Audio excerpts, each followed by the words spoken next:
FM, The Source.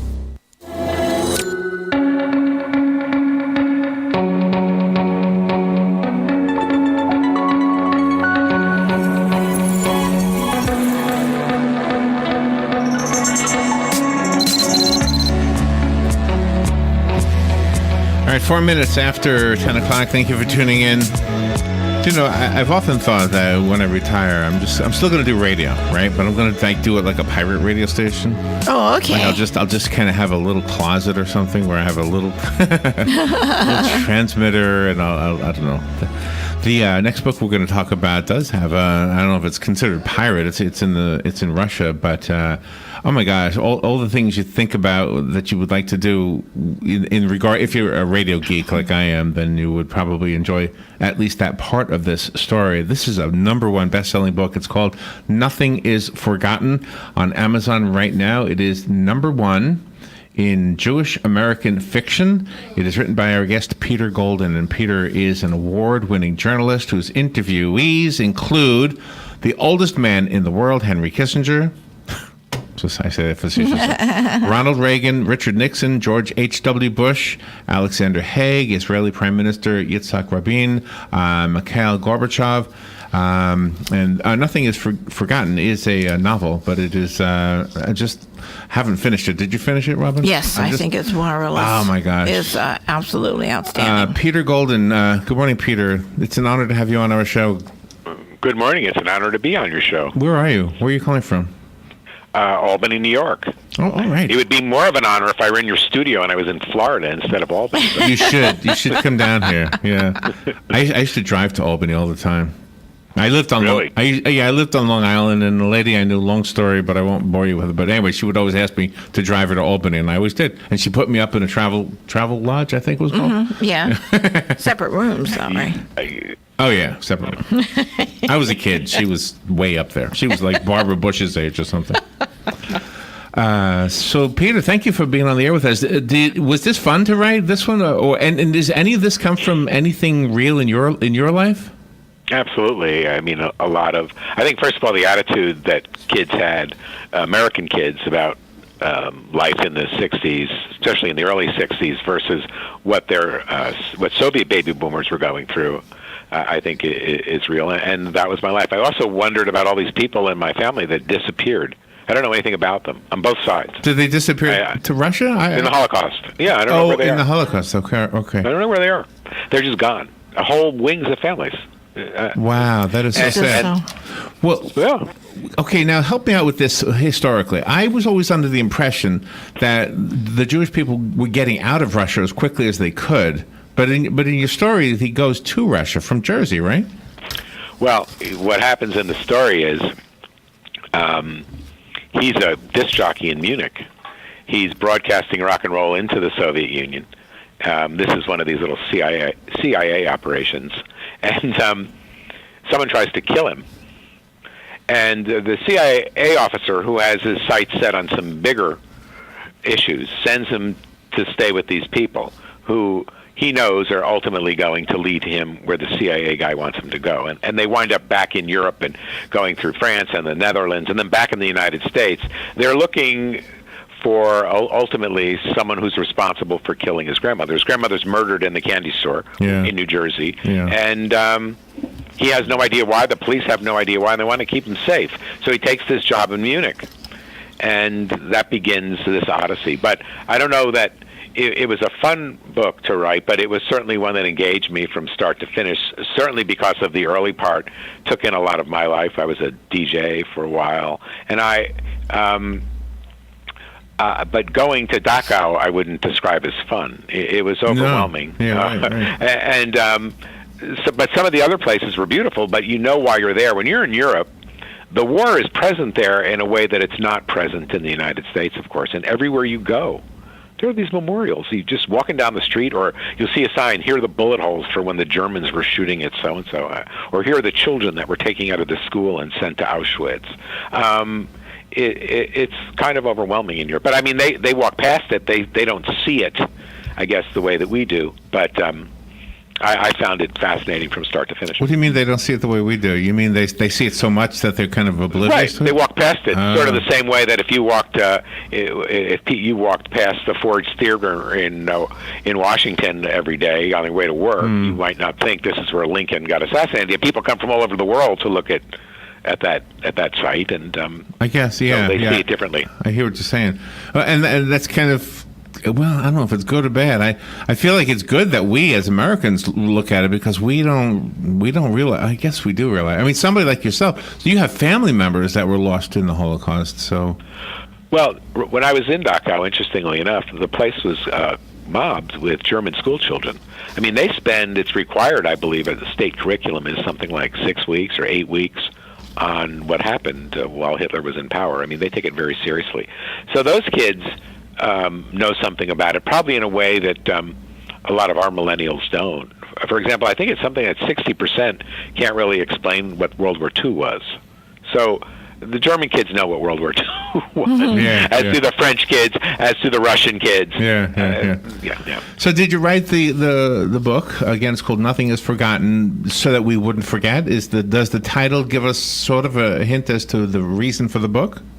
Absolutely, and also there's a comparison between Russia and here. It's America where they remember nothing, and Russia where they forget nothing, where they remember everything. And by the way, it goes a long way to explain the conflict that Putin has with the United States. That conflict is rooted in the Second World War, and it's interesting because no one mentions it when they interview him, and yet he brings it up, and they go right past it like he's trying to sort of misdirect them. And it's stunning that people don't push him on this and ask him about it. Because Americans during the Cold War, and that was the other thing that's in the book, I grew up at this time, and they told us nothing about this. And I was a World War II nut, thanks to my uncle, from the time I was a kid. I mean, I learned to touch history before I learned to read it, given all the stuff he brought back and his medals. And I knew a lot, but I knew vaguely that the Russians had been on our side. But I had no idea their sacrifices. 40% of the people that died in World War II were Soviet citizens. Wow. They lost that's 15 or 16 million or more civilians. Yeah. Did they? Did this part of the conversation come up when you interviewed Gorbachev? Gorbachev actually was more interested in talking about Stalin and what Stalin did when he starved the peasants, because his grandfather had been one. When Gorbachev, he would have been older, and World War II was devastating to him. But given what he was doing, his eyes were focused on the 1930s. Putin's eyes are actually focused on the 1940s. When he looks back, Putin doesn't see Stalin. Putin sees in that way. Putin sees what his family saw, and that was over 3 million Nazi soldiers coming across the borders to flood them and to annihilate them and to enslave them. His older brother died at the siege of Leningrad. His mother lost her brothers in the war. His father was horribly wounded. I mean, this is present in a way for these people that it's not, and no one seems to want to talk about that. That is crazy. Yeah, that's a really good point. So do you think we teach our children in America about World War II in such a flippant way that they don't really get the gravity of it? Right, absolutely. I think, and it's not for lack of trying. I mean, I thought the first 15 minutes of Saving Private Ryan can tell you all you want to know about what those people went through getting up on the beach. However, that's one of the smallest parts of the war. That's my, and this is a common complaint among people who look at the world, is that American kids don't know anything about the world. So the invasion of Normandy by the Americans looks like this grand moment, and in some regard it was. But the real action was up in Stalingrad. That war was lost in Stalingrad, where the Russians took a terrible beating, but wound up surrounding the Germans and breaking the back of the German army. And I'll tell you this, Eisenhower, many years later, said if it hadn't been for the Red Army, we never would have been able to land at Normandy. We're not told that kind of stuff here. I certainly wasn't told that, and I read a lot. as a kid about this stuff. Do you remember the Beatles song "A Day in the Life"? I suppose we credit John Lennon with the line I'm going to recite to you, where he says the British Army had just won the war, and right. And I think what that line said to me is that each one of the countries of the Allies credits themselves with having won the war. And obviously it wasn't one country; it was all the countries of the Allies that won the war as a team. But I think we did that as America too. We won the war. I think that's part of it. And somebody said the other day that in America, when I was a kid, I'm 63. So when I was a kid, we were taught all the good things about America, and the kids in school today hear all the bad things about America. And really, both are wrong. We should have been told both. I think you're absolutely right. We're about the same age, and the problem we have now in teaching history is something they called presentism, which is where you apply the values of today backward. Yes. So if you go and you look at Washington and Jefferson, they're dismissed as slave owners. Right. I don't think. This is no defense of slavery, right. But there were lots of slave owners, and they came in all colors and all religions, and people had a different attitude about that at the time. They ultimately saw the contradiction in it, but I think we need to study what they did. The problem with the Second World War and not knowing about what happened in the Soviet Union is we've had to deal with these people since the Second World War. And to run around and act as though we won this thing when they paid such a larger price. They lost more people in 6 weeks than we lost in 3.5 years. Mm. And it was a terrible thing here. It was a terrible thing.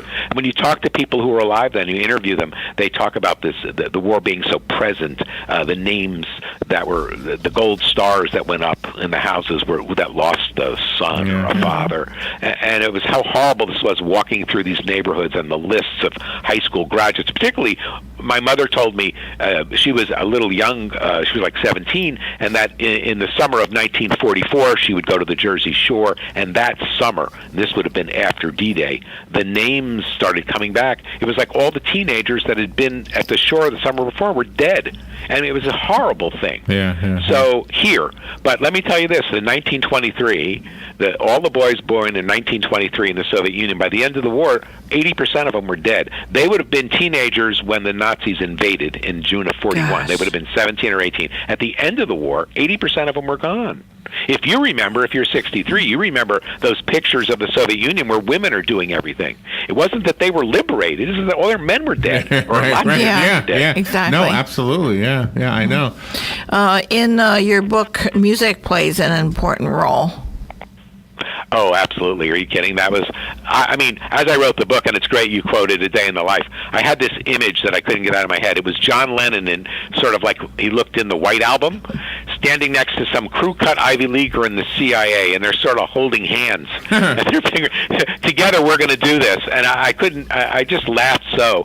The CIA understood. Don't forget, those men that formed that group were graduates of the finest private schools in America and the finest universities, and they had a classical Western education. And they understood the connection between the arts and freedom. And so they pumped as much of that stuff into the Soviet Union as they could. And some of it was jazz. Louis Armstrong, I think, was the most popular performer in the Soviet Union. But then the younger kids came along, and they wanted to hear rock and roll. And so they started to get rock and roll into the Soviet Union. That's awesome. I don't say it won the Cold War, but it certainly contributed to converting people to maybe the Kremlin didn't know the only way to live. Do you know what? I love music, but you know what music makes me sick? It's when I see these old films of like the Germans waltzing, and I guess it's Wagner. I don't know who the composer is, and I'm not saying Wagner is at fault here, but it makes me sick because it's almost like they're so arrogant. They're thinking this is the best music in the world, and we are the brightest people in the world ever. Oh my gosh, it makes me so sick to think that people actually believed that, and that was the master race theory. I'll tell you something even I think just as interesting is after we dropped the atom bomb on Japan, the German scientists were informed of what happened. and they looked and said, "You're lying, because we couldn't invent it." That's what they said. I bet. Wow, I had never heard that before. Wow. This was something they had to get over, and they did. I suspect that all of that bombing played a role in that, and it was punitive, and and to some degree, I suspect it's a war crime. Technically, what the British did and what we wound up doing, but they got over that. But to some degree, it was true in the sense that Germany. It's not just what Germany did during the Second World War that horrified the world. It was Germany that was doing it, which was considered maybe the most enlightened nation on earth, with their art and literature and science, and this is what they turned into, which is a good lesson. For everybody. I don't know what the word is for being appalled at something, but I'm going to make up a word or say something I didn't know I knew. Appellation, is that the word? Appellation? Was our the appellation? I'll use the word even if it's okay. At what the Nazis were about. Did that help us understand that, see ourselves in the mirror with what we had been doing? We weren't doing the same thing. Please don't think I'm getting this wrong. No, but you're pointing out. Yeah, I know just what you're saying. You're pointing something out that's very important, and I can tell you what it is. Thank you. Go there. Yes, please. When we criticized Nazi Germany for how they were treating their Jews, they used to publish stories about how we treated African Americans. Right. Okay. And the civil rights movement. The modern civil rights movement has its roots in the Second World War. What happened was the black press at the time was very powerful. I mean, they had a lot of people reading them. And they started to push young African-American men to go into the military, that this would be the road to equality. Yes. During the war, one of the largest African-American newspapers, one of the most influential, the Pittsburgh Courier, ran something called the Double V campaign, Victory Over Fascism Abroad and Victory Over Racism at Home. By the way, my second novel, the one before this, Wherever There Is Light, is about this subject that you're raising right here. Really? Well, you have a couple of new fans, Peter Golden. Nothing is forgotten. I have one question to ask you about Romanticism in this era. What is it about that era that somehow, in all the horrible things that's going on, why is there this vein of Romanticism? I don't know that it's Romanticism. I'll tell you what it is.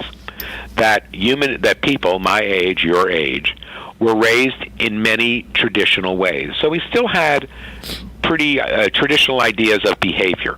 At the same time, we had a wild side too, but it was controlled by these other traditional values.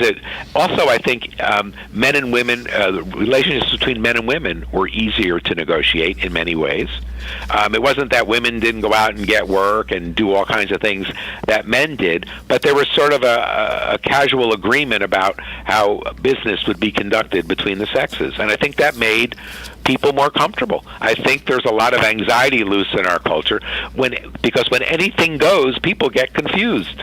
And it was a culture that had a lot of freedom, but anything didn't go. You weren't free to do whatever you actually wanted, regardless of public morality. And so it was this wonderful combination, accompanied by, in retrospect, which is some of the most remarkable popular music ever done. Don't forget, the Beatles stuff is now past 50 years old. Yeah.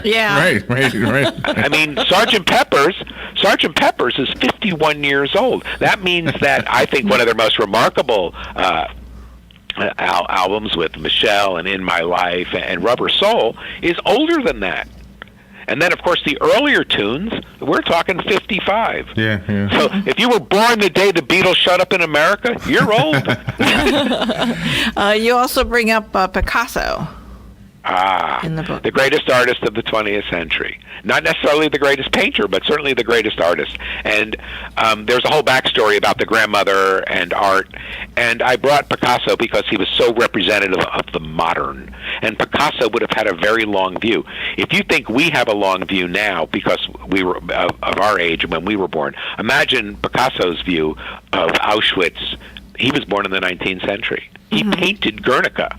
So he also went to Auschwitz and painted about that, and he lived into the 1970s. So I was interested in what his perspective, I was particularly interested in his perspective on the Holocaust, and there is some of that in the book. So that's why Picasso was there. I also love the thing about him. This is funny. When I turned in my book and I had this part where Picasso walked up to a cafe and was actually sketching someone, I was told that this is ridiculous, that he would never do that. And I said, well, you have to check the source notes in the back of the book. There are about 10 pages of them, because I got that out of a New York Times article. He did stuff like that. He'd go up and he would draw people, sign it, and give it to them. He was very interesting. He was very interesting like that. You know, we had an interview once with Peter Max and Picasso. Right. And Peter Max, you may not equate them with one another, but Peter Max told us a story that made me wonder if it wasn't the same for Picasso. He told us that he couldn't get any work. He was an artist. He was bringing his portfolio everywhere, and he had all these traditional paintings, landscapes, we call portraits, etc. And one of the art directors looked in the bag and said, "What is that?" And he pointed to something that he became famous for, and he says, "Oh, this is just my doodle." So, "Oh, I love that." And so he went on to do that, like statues of liberty with photographs and stars and things. And I was wondering if that same thing happened to Picasso, where early, and Salvador Dali also, by the way, same thing. Early on in his life, painted stuff that you might consider traditional, and to the, I love what you said, by the way, one of the greatest artists, not necessarily one of the greatest painters. Although you might argue that early in his career, he was a pretty great painter. Is it? Yes. He was a genius. Picasso is Mozart. I mean, he was a genius. He was the best painter in an art college, I think, at the age of 14. He was a genius. He was a genius. It was they knew he was a genius. People who knew him saw his paintings. It took him a little while to get recognized, and then once that started, Picasso was famous like Paul McCartney was famous. I mean, that's how famous Picasso was, and how young and for how long. I mean, as soon as he showed up and people saw his work, they went, "Who?" Well, yeah, but Paul McCartney never, like John Lennon went to do the unfinished music and all that stuff that sounded like noise. Right. And that's sort of like what Picasso did. Everything started looking like noise, and that's what we remember. The people who don't really know Picasso, right?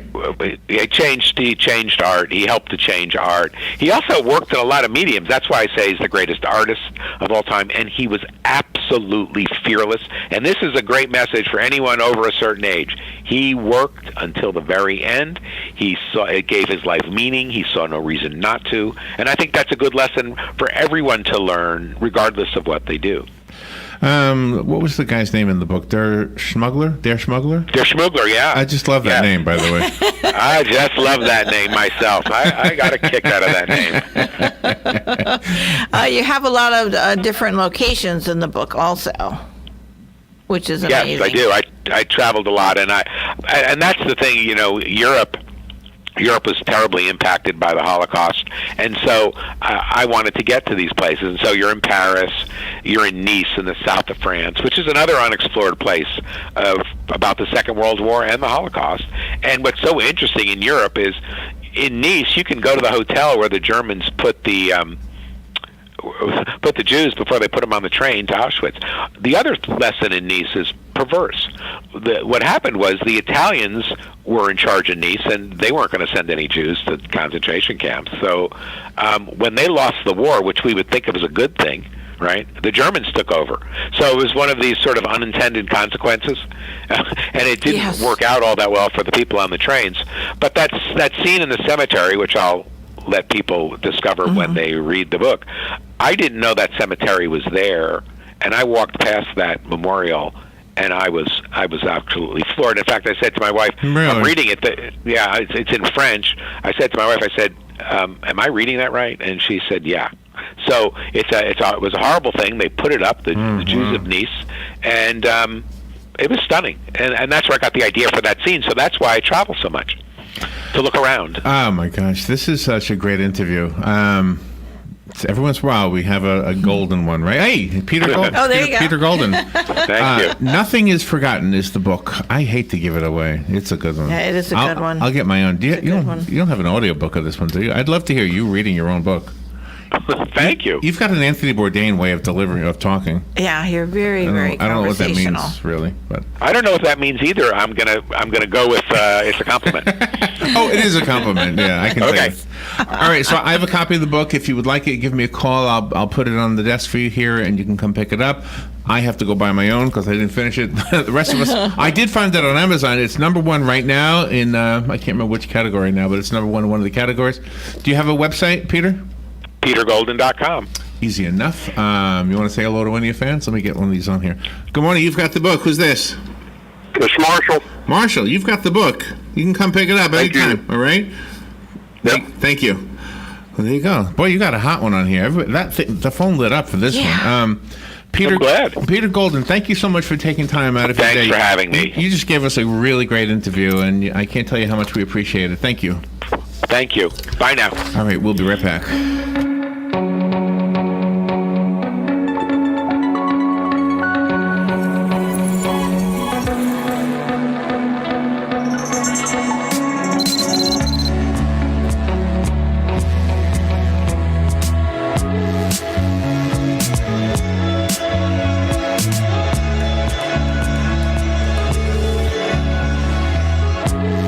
Broadcasting from the Paddock Mall Studios, this is WOCA, Ocala, Gainesville, The Villages, 1370 AM, 96.3 FM, The Source.